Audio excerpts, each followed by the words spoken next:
I'm Dalton Barrett for News Radio WGNS, and here are some of the top stories impacting Rutherford County on your Rutherford Roundup for Tuesday, October the 28th, 2025.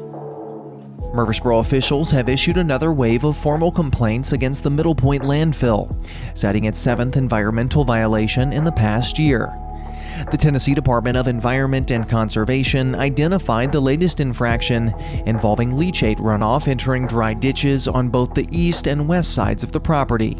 This runoff contains PFAS chemicals, known as forever chemicals, linked to cancer and reproductive health issues. The city alleges that these contaminants are impacting the East Fork Stones River, a critical water source for Rutherford County, with testing near the Walter Hill Recreational Area and Stones River Water Treatment Plant revealing elevated levels of aluminum, ammonia, and PFAS. Residents of Murfreesboro have submitted over 4,000 odor-related complaints in just 4 years, with a notable surge over the past year.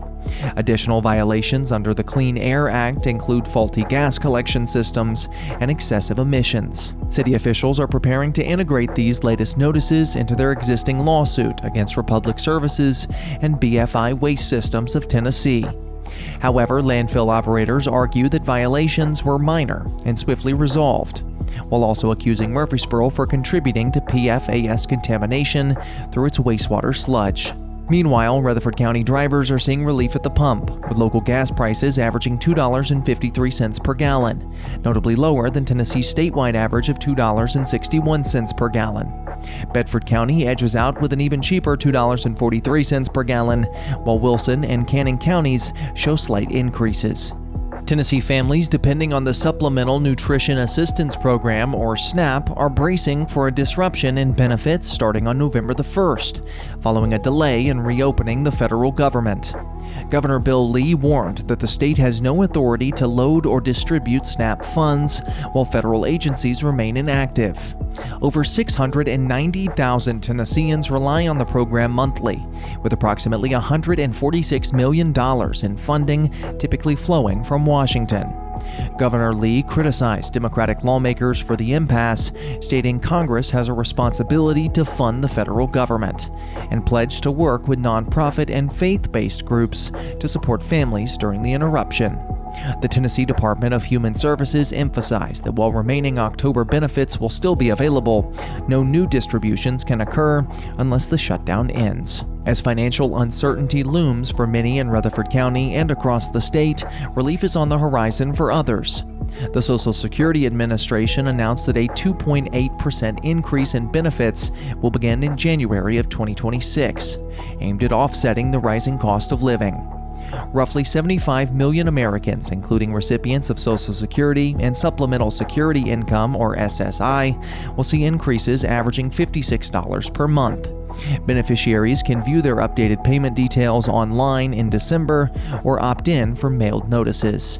The maximum taxable earnings cap will also rise from $176,100 to $184,500 next year, reflecting nationwide wage growth. Murfreesboro continues to invest in the well-being of its residents as the city's Community Development Department announced the full achievement of goals set in the 2024-2025 Consolidated Annual Performance and Evaluation Report, or CAPER, covering the period from July 1st, 2024 to June 30th, 2025.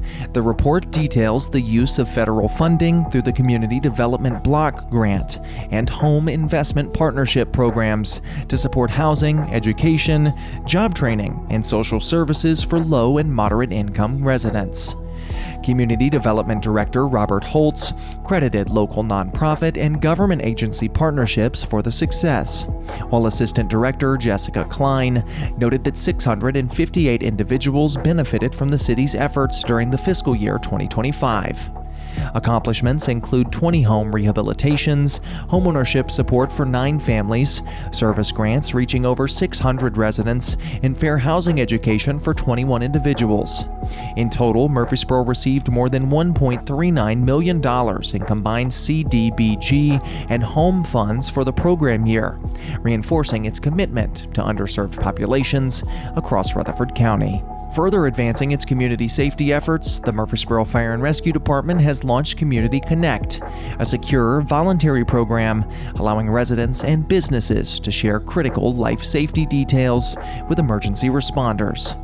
Through the system, users can provide information about household members, pets, and property features to improve emergency response time and effectiveness.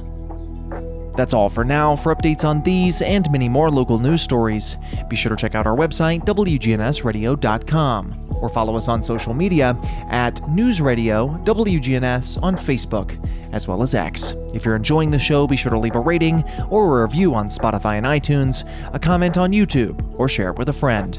I'm Dalton Barrett for News Radio WGNS, part of your Good Neighbor Network, and I'll talk to you later.